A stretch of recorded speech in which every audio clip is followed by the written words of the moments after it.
नमस्कार साथियों, स्वागत है हमारे YouTube चैनल अनमोल क्लासेस पर। साथियों, मैं उम्मीद करता हूं कि आप सभी लोग स्वस्थ मस्त व ज़बरदस्त होंगे। तो हम लोग स्टार्ट कर रहे हैं आज कारक प्रकरण और इसकी एक क्लास हो चुकी है। हम लोग प्रथमा व्यक्ति पढ़ चुके हैं और आज पढ़ेंगे द्वितीय व्यक्ति। तो साथियों, अगर आप सभी लोगों ने चैनल को सब्सक्राइब नहीं किया है तो कृपया चैनल को सब्सक्राइब कर लीजिए और लाइक करिए, लोगों तक ये जानकारी दीजिए, इस चैनल पर बने रहिए। ठीक है, तो हम करते हैं आज की क्लास का आगाज़ और आज की क्लास होने वाली है बहुत ही इंटरेस्टिंग। चलिए, स्टार्ट हो रहा है कि द्वितीय व्यक्ति। कौन सी व्यक्ति? द्वितीय व्यक्ति। तो पहला प्रश्न है कि कारके कैसा सूत्र है। तो कारके के अधिकार सूत्र है। वैसे सूत्र कितने प्रकार के होते हैं साथियों? तो 6 प्रकार के होते हैं, उनमें एक अधिकार सूत्र है। तो अधिकार सूत्र के अंतर्गत आता है कारके। कारके कैसा सूत्र है परीक्षा में पूछा जाएगा तो आप जवाब देंगे अधिकार सूत्र है। ठीक हो गया, क्लियर। आगे देखते हैं। अब कह रहे हैं कि कर्तुर ईप्सित तमम कर्म।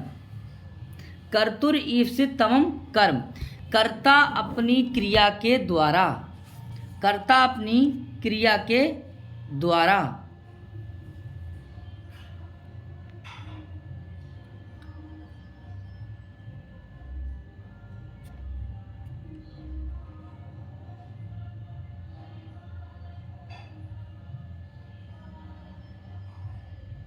कर्ता अपनी क्रिया के द्वारा। तो कर्तु ईप्सित तमम कर्म, इसमें देखिए पद है कर्तु एक, ईप्सित दो, आगे तमप लगाया प्रत्यय, फिर आगे क्या है कर्म। तुमने अलग अलग करके लिख दिया है।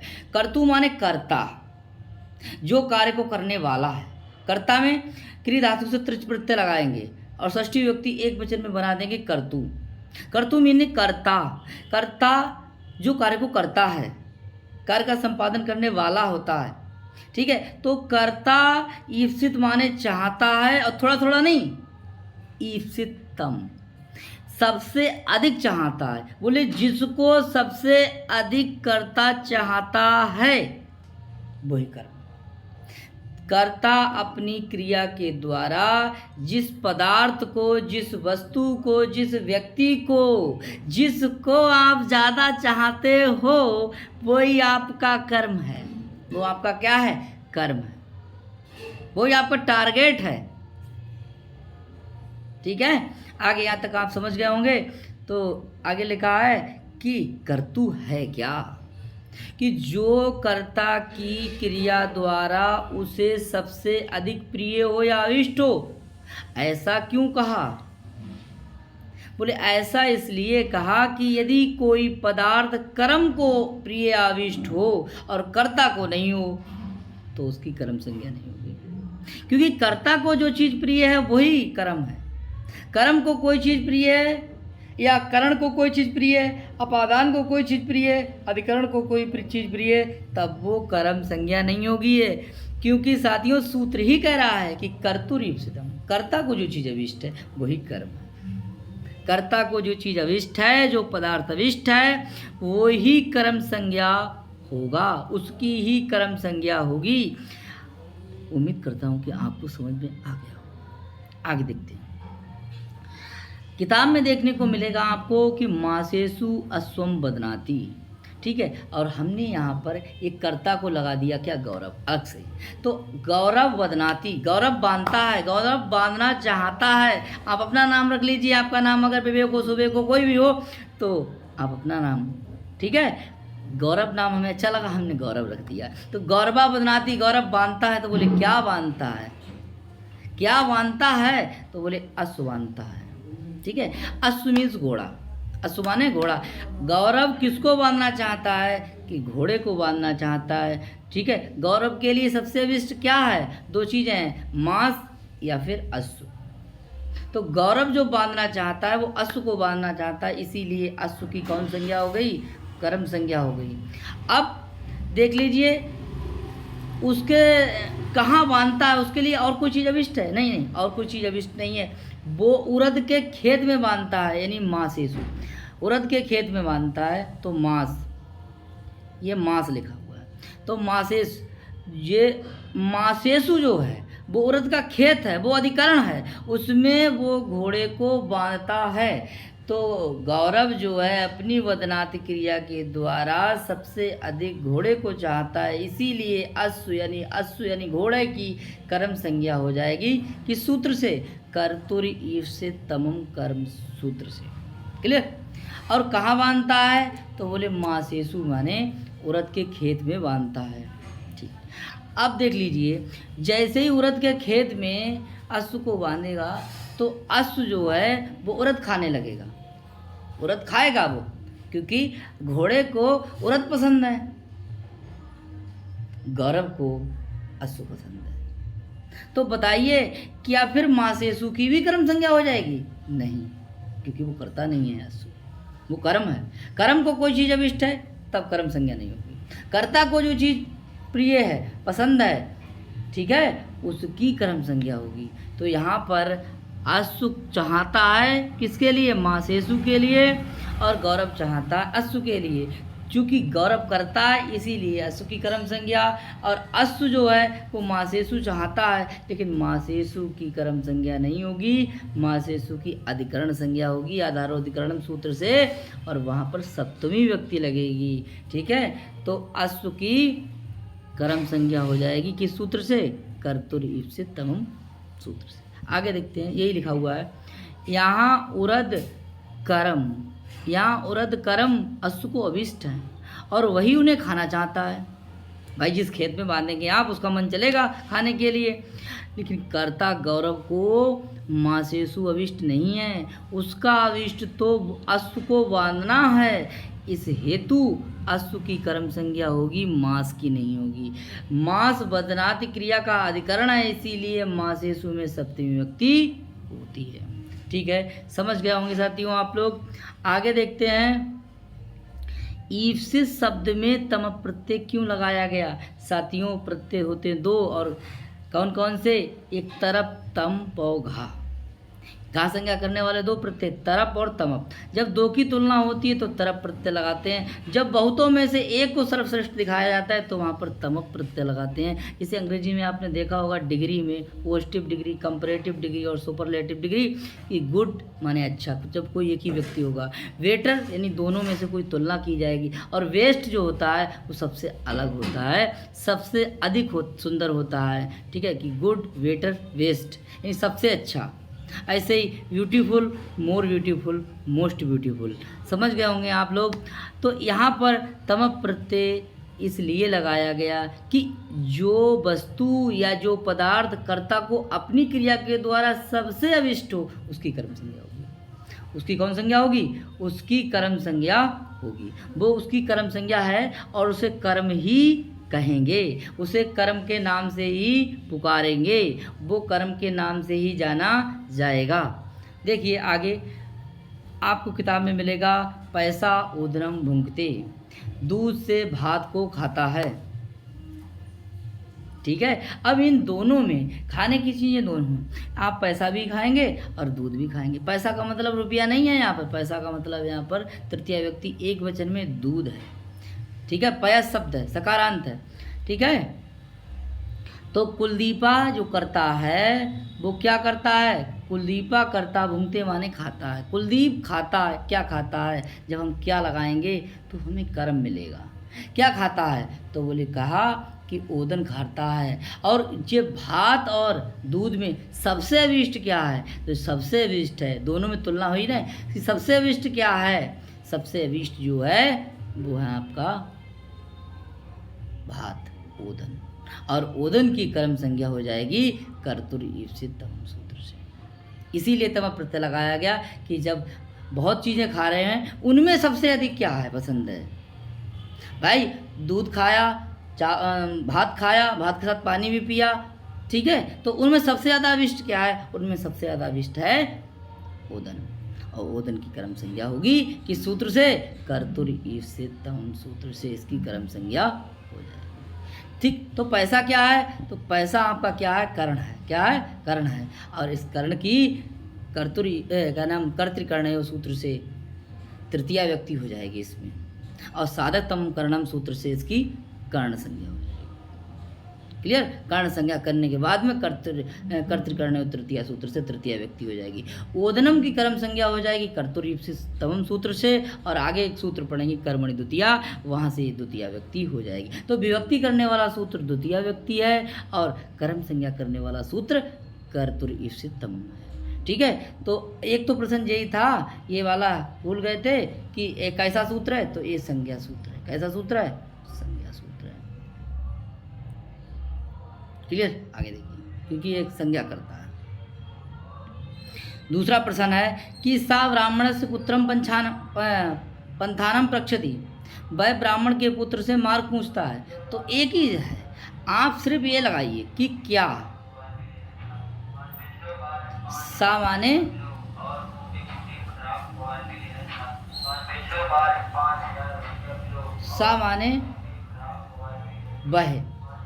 वह पूछता है, तो बोले क्या पूछता है, तो जवाब आया कि मार्ग पूछता है। मार्ग ही कर्म है। पंथानम क्या है? कर्म है। किससे पूछता है, तो बोले पुत्रम, यानी कि ब्राह्मणस्य पुत्रम पंथानम प्रक्षति, ब्राह्मण के पुत्र से मार्ग पूछता है। तो यहाँ पर क्या पुत्र की कर्म संज्ञा हो जाएगी? क्या पंथानम की कर्म संज्ञा होगी?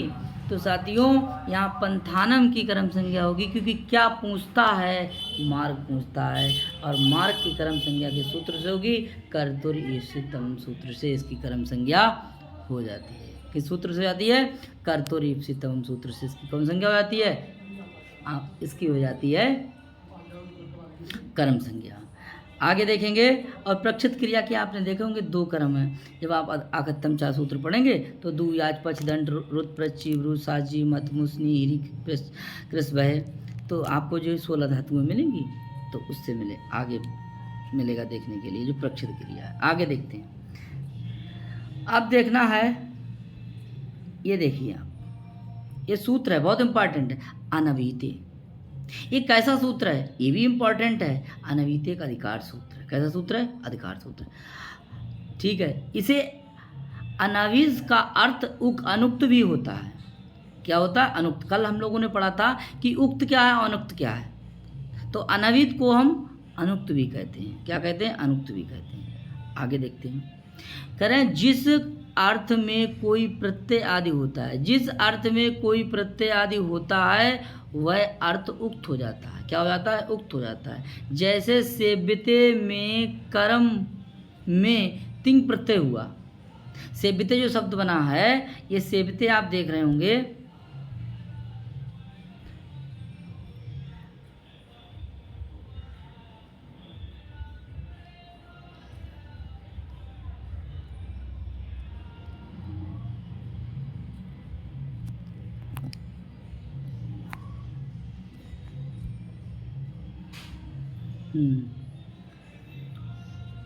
सेब्यते देख रहे होंगे आप। सेब्यते में कर्म तिंग प्रत्यय हुआ। क्या हुआ? तिंग। इसीलिए वहाँ कर्म कैसा हो गया? और जहाँ उक्त हो जाएगा, जब वो उक्त हो जाएगा तो व्यक्ति कौन सी हो जाएगी? प्रथमा। उक्त के अर्थ से भिन्न अनुक्त अर्थात अनवित होता है। क्या होता है? अनवित होता है। तो अगर अनुक्त करता है तो तृतीया व्यक्ति। कौन सी व्यक्ति? तृतीया व्यक्ति।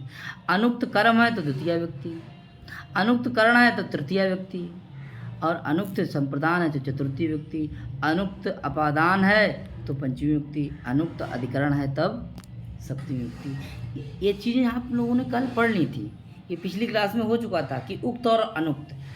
आगे देखेंगे। अब कह रहे हैं कि कर्मणि द्वितीया, ये कैसा सूत्र है? विधि सूत्र है। विधि सूत्र। आगे देखते हैं।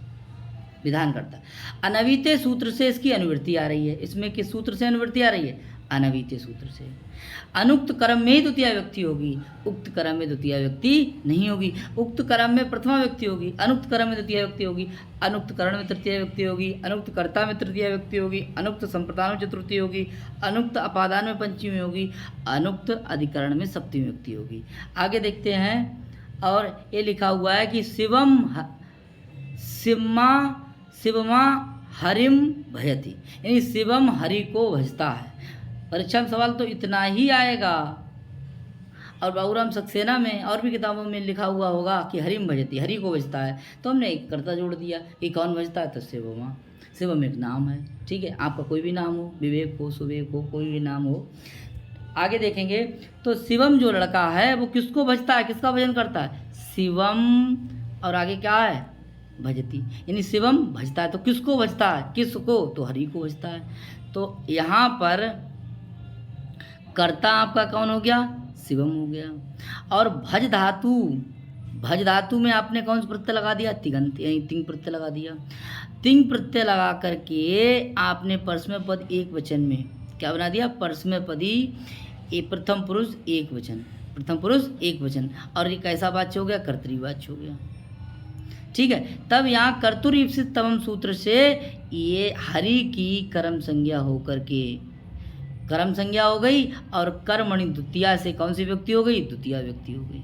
कैसी व्यक्ति हो गई, द्वितीया, क्योंकि यहाँ जो हरि है वो अनुक्त है, और अनुक्त कर्म में द्वितीया व्यक्ति होती है कर्मणि द्वितीया से, तो यहाँ पर द्वितीया व्यक्ति हो गई। कर्म संज्ञा किससे हो गई, कर्तुरीप्सितम से। द्वितीया व्यक्ति किससे हो गई, कर्मणि द्वितीया से। आप समझ गए होंगे। आगे देखते हैं, यहाँ भजति क्रिया कर्तृवाच्य की है, और लकार ती कर्ता में है, इसीलिए कर्म अनुक्त है, और अनुक्त कर्म में कर्मणि द्वितीया सूत्र से द्वितीया व्यक्ति होती है। समझ गए होंगे साथियों।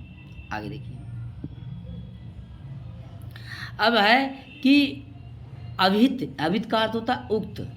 उक्त कर्म में तो प्रातिपदिकार्थ मात्र इत्यादि नियम से प्रथमा व्यक्ति होती है। साथियों इसे बहुत नोट कर लेना, बहुत इंपॉर्टेंट है, ठीक है। आगे देखिए, अब कह रहे हैं कि कर्तृवाच्य के कर्म में द्वितीया व्यक्ति होती है। कर्तृवाच्य के कर्म में कौन सी होती है, कर्तृवाच्य के कर्म में द्वितीया व्यक्ति होती है। कर्मवाच्य में लकार कर्म में होता है, कर्मवाच्य में लकार कर्म में होता है, अतः कर्म मुक्त हो जाता है, और वहाँ उक्त कर्म में प्रातिपदिकार्थ मात्र को प्रकट करने के लिए प्रथमा व्यक्ति लगाते हैं। जैसे देख लीजिए, क्या है कि रामेण, राम के द्वारा पुस्तकम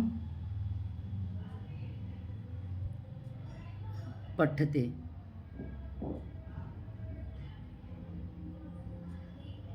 अब देखिए ये तृतीया हो गई, कर्ता अनुक्त हो गया, क्रिया हो गई, तो क्या पड़ता, पुस्तकम। अब पुस्तकम नपुंसकलिंग शब्द है, एक ही जैसे होते हैं, पुस्तकम पुस्तके पुस्तकानि, पुस्तकम पुस्तके पुस्तकानि। तो यहाँ पर जो देखिए प्रथमा व्यक्ति है, कौन सी व्यक्ति है, प्रथमा। एक मिनट, यहाँ पे कौन सी व्यक्ति है, प्रथमा। और प्रथमा विभक्ति इसमें किस सूत्र से आई है, तो इसमें सूत्र से आई है प्रातिपदिकार्थ सूत्र से।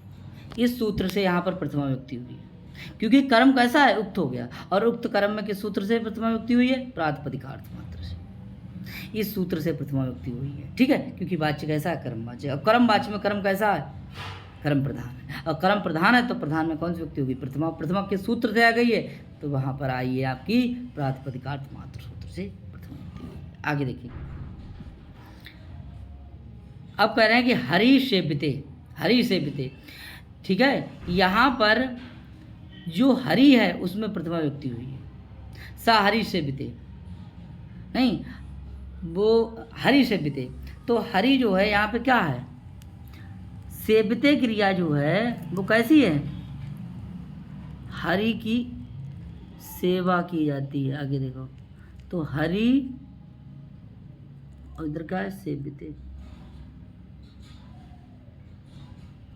देखिए ध्यान से, अब ये सेव्यते जो है, ठीक है, और ये कैसा है, ये प्रथमा है, तो इसकी प्रातिपदिकार्थ मात्र सूत्र से प्रथमा व्यक्ति हुई, जो क्योंकि ये क्या है, कर्म है, ये क्या है, कर्म है। और जब ये कर्म है तो इसमें अब ये देखिए सेव्यते, सेव्यते है,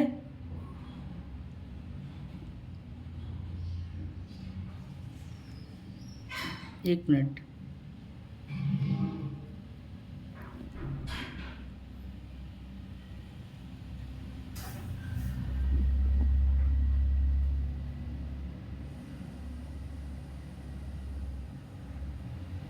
ये थोड़ा गलत लिखा हुआ है,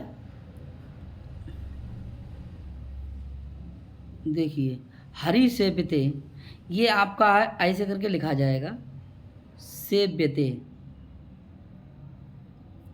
हरि सेव्यते, ये लिखा जाएगा सेव्यते। और सेव्यते जो है यहाँ पर कर्म जो है वो किससे उक्त हुआ, यहाँ पर जो कर्म तिंग से उक्त हुआ, क्योंकि यहाँ पे ये क्या है, कौन सा प्रत्यय लगा, तिंग, तिंग प्रत्यय लगा हुआ है, आत्मने पद में है। तो हरि जो है, ये जो आप देख रहे हैं हरि, हरि इसकी प्रातिपदिकार्थ मात्र सूत्र से जो है इसकी प्रथमा व्यक्ति हुई है, क्योंकि ये हरि कैसा हो गया, ये उक्त हो गया, और उक्त जब हो जाएगा तो इसकी प्रथमा व्यक्ति हो जाएगी किस सूत्र से, प्रातिपदिकार्थ मात्र सूत्र से। इसमें कौन सी व्यक्ति हो जाएगी, प्रथमा व्यक्ति हो जाएगी। साथियों समझ में आया होगा, आगे देखते हैं। तो अविधानमिति, तो अविधान का है, बोले उक्त कर्म में तो प्रातिपदिकार्थ इत्यादि नियम से प्रथमा व्यक्ति होती है। प्रायः तिंग, कृत, तद्धित और समास से कर्म आदि कारक कैसे होते हैं, उक्त होते हैं। कैसे होते हैं, उक्त होते हैं, उक्त होते हैं। आगे देखेंगे। अब कह रहे हैं कि लक्ष्म्या हरि सेविते, अब आया सही, लक्ष्म्या हरि सेविते। देखिए लक्ष्मी के द्वारा हरि की सेवा की जाती है। लक्ष्म्या हरि सेविते, लक्ष्मी के द्वारा, कर्मवाच्य है, कौन सा वाच्य है, कर्मवाच्य।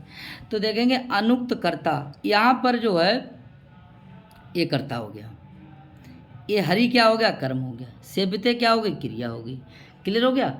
अब देखना है कि ये अनुक्त करता है तो कर्तृकर्णयो सूत्र से तृतीया हो गई।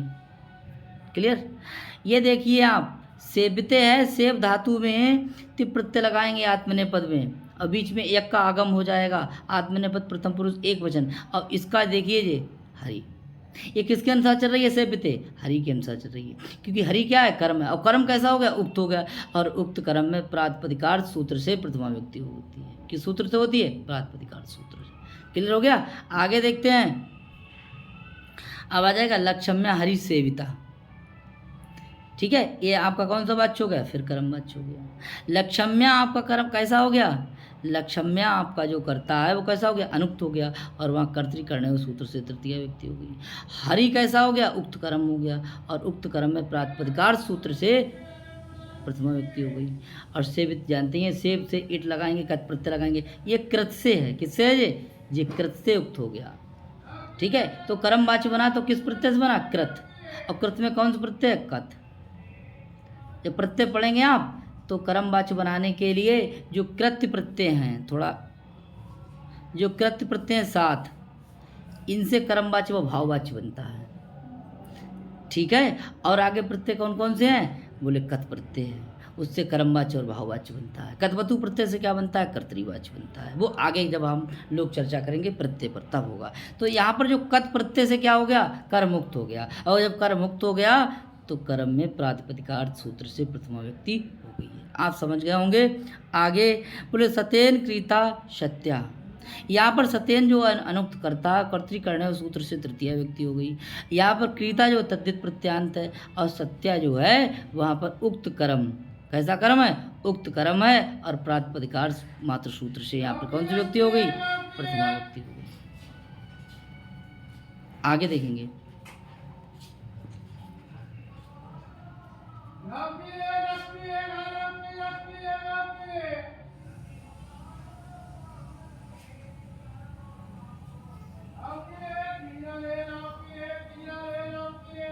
आगे इसके आगे है प्राप्ता आनंदा, यानी कि प्राप्ता आनंदो यमसा। यहाँ पर प्राप्त और आनंद दोनों शब्दों का द्वितीयार्थ में बहुव्रीहि समास हुआ है, अतः अन्य पदार्थ देवदत्त आदि कर्म बहुव्रीहि समास से युक्त होता है। इसीलिए प्राप्ता आनंदा इस समास पद का जो अन्य अर्थ है उससे उसके वाचक पद से द्वितीया व्यक्ति नहीं होती है, द्वितीया व्यक्ति नहीं होती, अपितु प्रातिपदिकार्थ सूत्र से यहाँ पे कौन सी व्यक्ति हो गई, प्रथमा व्यक्ति हो गई। तो प्राप्तम आनंदम, यानी प्राप्ता आनंदम देवदत्ता, प्राप्त आनंदम देवदत्ता। तो भाई यहाँ पर जो है प्राप्त आनंदम आनंदा यम सा, ठीक है। तो यहाँ देवदत्त जो है वो किस सूत्र, देवदत्त जो है वो कर्म है, और इसकी ये हो गया उक्त है, और इसकी प्रातिपदिकार्थ मात्र से प्रथमा व्यक्ति हो गई है, ठीक है, नोट कर लेंगे। आगे अब कह रहे हैं अभिधानम तो प्रायण में प्रायण शब्द रखने का क्या तात्पर्य है। कहीं कहीं निपातों के द्वारा भी कर्म मुक्त हो जाता है। चा वा इत्यादि निपातों की अव्ययों की निपात संज्ञा होती है। सांप्रतम ये भी एक निपात है। सांप्रतम का अर्थ होता उचित होता है, और असांप्रतम का अर्थ अनुचित होता है, ठीक है, देख लेंगे। आगे देखते हैं, बोले विश्व वृक्षो अपि संवर्ध स्वयं छेतुम असांप्रतम, छेतुम असांप्रतम। विश्व वृक्षो अपि आदि में विश्व वृक्ष संवर्ध तथा हेतु का क्या है, कर्म है। इसीलिए असांप्रतम निपात द्वारा विश्व वृक्ष की कर्म संज्ञा हो गई, और इसी हेतु विश्व वृक्ष शब्द से द्वितीय व्यक्ति नहीं हुई, क्योंकि यहाँ प्रातिपदिकार्थ मात्र सूत्र से प्रथमा व्यक्ति हुई, क्योंकि असाम प्रथम जो है वो निपात है, और इस निपात की वजह से यहाँ पर आपको जो विश्व वृक्ष है उसकी कर्म संज्ञा ना होकर के उसमें प्रातिपदिकार्थ मात्र से कौन सी व्यक्ति हो गई, प्रथमा व्यक्ति हो गई। तो कुछ विद्वानों के मतानुसार इस वाक्य में अपि निपात के द्वारा विश्व वृक्ष की कर्म संज्ञा होकर के प्रातिपदिकार्थ मात्र सूत्र से प्रथमा व्यक्ति होती है, ऐसा कुछ विद्वान मानते हैं, ठीक है। यहाँ तक समझ में आया होगा आप लोगों के लिए। आगे देखिए, चलते हैं हम लोग। ये आता है आपका कर तथा युक्तम च अनिप्सितम, तथा युक्तम च अनिप्सितम स्वयं भी सूत्र है। वो वहाँ कह रहे थे कि कर्ता जिस पदार्थ को सबसे अधिक चाहता है उसकी कर्म संज्ञा होती है। यहाँ कह रहे हैं कि कर्ता ना चाहते हुए भी जिस पदार्थ को चाहना पड़ता है उसकी भी कर्म संज्ञा होती है। ना चाहते हुए भी जिस पदार्थ को, बोले जो पदार्थ अनिश्चित होते हुए भी उसकी भी कर्म संज्ञा होती है। ना चाहते हुए भी, चाहना, ठीक है, यानी जो पदार्थ कर्ता के अनिश्चित होते हुए भी ईप्सित की तरह क्रिया से युक्त होते हैं उसकी भी कर्म संज्ञा होती है। अनिश्चित भी दो प्रकार का होता है, एक होता है उपेक्ष, दूसरा होता है द्वेष, ठीक है। उपेक्ष होता है उसके जिसके प्रति कर्ता उदासीन होता है, यानी उस पदार्थ को उपेक्ष कहते हैं जैसे, और जो होता है द्वेष होता है जिसके प्रति कर्ता द्वेष रखता है उस पदार्थ को द्वेष कहते हैं। इन दोनों प्रकार के पदार्थों पर यदि क्रिया का फल पड़ता है तो वह क्रिया कर्म संज्ञक होती है। वह कर्म संज्ञक होते हैं और कर्म में द्वितीय व्यक्ति होती है। जैसे उदाहरण यहाँ पर, वह गांव को जाता हुआ तिनके को छूता है, वह गांव को जाता हुआ तिनके को छूता है। सा ग्रामम गच्छन् तृणम स्पृशति, सा ग्रामम गच्छन् तृणम स्पृशति। तो यहाँ पर जो ईप्सितम है वो क्या है, इसकी ईप्सितम सूत्र से सबसे ज़्यादा ईप्सित क्या है, बोले गांव को जाना। गांव को क्या है, जाना। और ये जो आपको देख रहे होंगे तिनका को छूना, जी अनिप्सित है। ईप्सित का है गांव को जाना, और तिनका क्या अनिप्सित है, ना नहीं चाहता उसके लिए। तो ईप्सितम जो है उसकी कर्तुर ईप्सित तमम सूत्र से कर्म संज्ञा हुई। और जो आप देख रहे हैं कि जिसके लिए कर्ता उदासीन है, जिसके प्रति कर्ता कैसा उदासीन है, तो अनिश्चित है, और तथा एकदम चा सूत्र से इसकी कर्म संज्ञा हो जाएगी। और कर्ता उदासीन है, उपेक्ष है, और दोनों में आपकी कर्मणि द्वितीय सूत्र से द्वितीय व्यक्ति हो जाएगी। इसकी भी द्वितीय व्यक्ति हो जाएगी इसी सूत्र से, और इसकी भी द्वितीय व्यक्ति हो जाएगी इसी सूत्र से, ठीक है। आगे देखेंगे, अगर त्रम की पूछेगा, तृणम की किस सूत्र से कर्म संज्ञा हुई, तो तथा एकदम चा अनिप्सितम। ग्रामम की पूछेगा तो किससे हो गई, कर्तुर ईप्सितम सूत्र से, ठीक है। एक ईप्सित है और एक अनिप्सित है। वह चावल को खाता हुआ विष को खा लेता है, ठीक है। आगे देखिए, तो वह चावल को खाता हुआ विष को खा लेता है। यहाँ सा ओदनम भुंजानो विषम भुंगते, यहाँ ओदन उसके लिए कैसे हैं, अभिष्ट है, लेकिन विष उसके लिए अभिष्ट नहीं है। तो भैया ओदन की जो ईप्सित है उसकी कर्म संज्ञा हो जाएगी कर्तुर ईप्सित तमम सूत्र से, और विष की कर्म संज्ञा हो जाएगी तथा युक्तम च अनिप्सितम से। यहाँ पर जो विष जो है वो द्वेष है। कैसा है? वो द्वेष कर्म है और उसकी कर्म संज्ञा तथा युक्तम च अनिप्सितम सूत्र से हो जाएगी। दोनों में कर्मणि द्वितीया सूत्र से द्वितीया व्यक्ति ही होगी। ठीक है, यहाँ तक आपको समझ में आ गया। अब इसके आगे है अकृतम च, जिनका अध्ययन हम नेक्स्ट वीडियो में करेंगे। आज के लिए इतना ही। देखने के लिए बहुत बहुत धन्यवाद। ठीक है, और हमारे चैनल पर बने रहिए। ठीक है, फिर मिलते हैं कल। नमस्ते, राधे राधे।